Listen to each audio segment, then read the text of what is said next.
Shalom saudara yang terkasih di dalam nama Tuhan Yesus Kristus. Baiklah, pada hari ini saya akan membawakan firman Tuhan dengan tema dipanggil dan dipilih Tuhan. Kita lihat dalam kitab kita yang tertulis di dalam Yohanes 15 ayat 16 dikatakan, "Bukan kamu yang memilih aku, tetapi aku yang memilih kamu, dan aku telah menetapkan kamu supaya kamu pergi dan menghasilkan buah, dan buahmu itu tetap, supaya apa yang kamu minta kepada Bapa di dalam namaku diberikannya kepadamu." Baiklah saudaraku yang terkasih di dalam nama Tuhan, Tuhan memanggil kita berdasarkan otoritas kita. Tuhan memanggil kita berdasarkan kuasa, kedaulatan, dan kasih karunia-Nya. Apa yang sempurna bagi kita? Jadi jelas bahwa Tuhan memanggil kita bukan berdasarkan pada perbuatan kita, bukan berdasarkan pada kebaikan kita, dan bukan berdasarkan pada kemampuan kita, dan bukan berdasarkan pada jasa-jasa kita. Di sini dikatakan Tuhan memanggil kita memiliki tujuan yang jelas. Tuhan memanggil kita karena Tuhan sudah tetapkan, karena Tuhan sudah ditetapkan oleh dirinya sendiri, bukan berdasarkan maunya kita, bukan berdasarkan maunya saya dan saudara. Ada 3 poin yang saya bawakan tentang panggilan Tuhan kepada kita, yaitu Tuhan memilih dan memanggil kita sebelum dunia dijadikan, dan Tuhan memilih dan memanggil kita sebenarnya jauh sebelum kita ada pada kandungan ibu kita. Dan dikatakan di dalam Efesus 1 ayat 3-4 berkata, "Terpujilah Allah dan Bapa Tuhan kita Yesus Kristus, yang di dalam Kristus telah mengaruniakan kepada kita segala berkat rohani di dalam surga." Ayat keempat dikatakan, "Sebab di dalam Dia telah memilih kita sebelum dunia dijadikan, supaya kita kudus dan tak bercacat di hadapannya." Tuhan tidak mau seperti itu kita ya saudara. Tuhan tidak mau membiarkan kita cacat. Tuhan itu harus menjadikan kita kudus, karena kita adalah ciptaan Tuhan, karena kita adalah yang paling istimewa ciptaan Tuhan ya saudaraku. Dan yang kedua dikatakan Tuhan memilih dan memanggil kita bukan berdasarkan kebaikan kita. Pemilihan dan pemanggilan Tuhan terhadap kita sepenuhnya ada otoritas, bukan pada apa yang ada pada diri kita, bukan berdasarkan pada perbuatan kita, bukan berdasarkan pada kedaulatan kita. Dan dikatakan di dalam 2 Timotius 1 ayat 9, "Dialah yang menyelamatkan kita dan memanggil kita dengan panggilan kudus, dan berdasarkan perbuatan kita, melainkan berdasarkan maksud dan kasih karunia sendiri yang telah dikaruniakan kepada kita di dalam Kristus yang sebelum permulaan zaman." Hanya Tuhan yang memanggil kita saudara kudus, hanya Tuhan, karena hanya Tuhan yang menjadikan kita kudus. Dan yang ketiga dikatakan Tuhan memilih dan memanggil kita supaya kita produktif.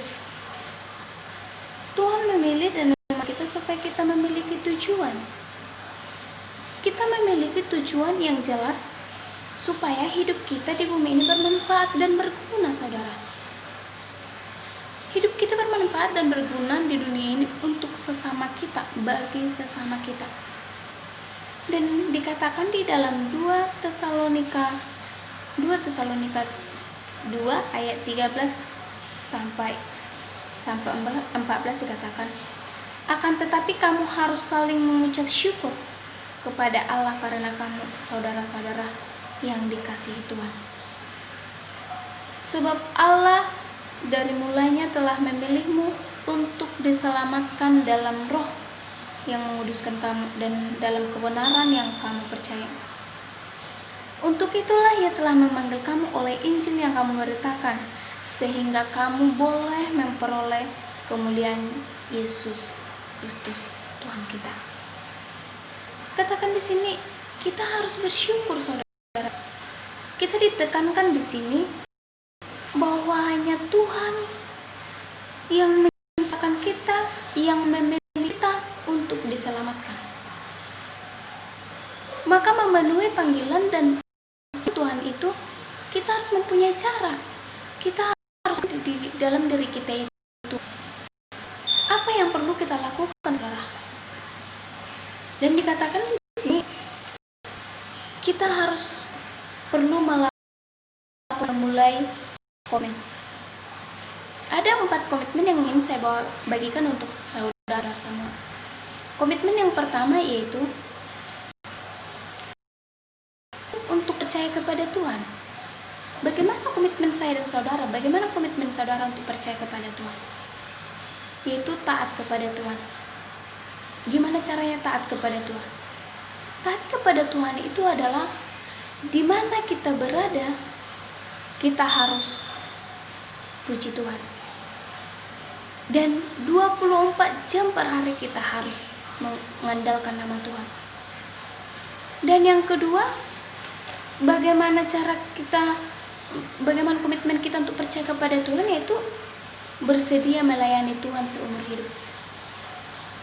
Kita itu harus bersedia melayani Tuhan seumur hidup, ya saudara. Jangan di masa muda kita giat, kita semangat memuji Tuhan. Tapi setelah Tuhan memberikan kita pekerjaan, usaha yang sukses, kita lupa kepada Tuhan. Jangan di masa muda kita semangat melayani Tuhan dan giat melayani Tuhan. Ketika kita menikah nanti, kita sibuk mengurus anak, kita sibuk mengurus keluarga. Tuhan maunya kita melayani Tuhan itu sampai memutih rambut kita, sampai kita dipanggil oleh Tuhan. Ya saudaraku. Dan di sini dikatakan yang keduanya, komitmen untuk membuang segala hal yang ditanamkan dari dunia, di luar dan dari orang lain yang terbentuk sebelum ia menjadi anak Tuhan. Kita harus membuang itu semuanya. Kita harus membuang sifat-sifat kita yang tidak baik. Baik nafsu, filsafat duniawi, ambisi duniawi, maupun cara-cara duniawi yang lain. Kita tidak perlu tiru itu. Kalau boleh di dalam hidup kita ini hanyalah Tuhan. Kalau boleh orang-orang di luar sana itu kita bawa ke dalam nama Tuhan.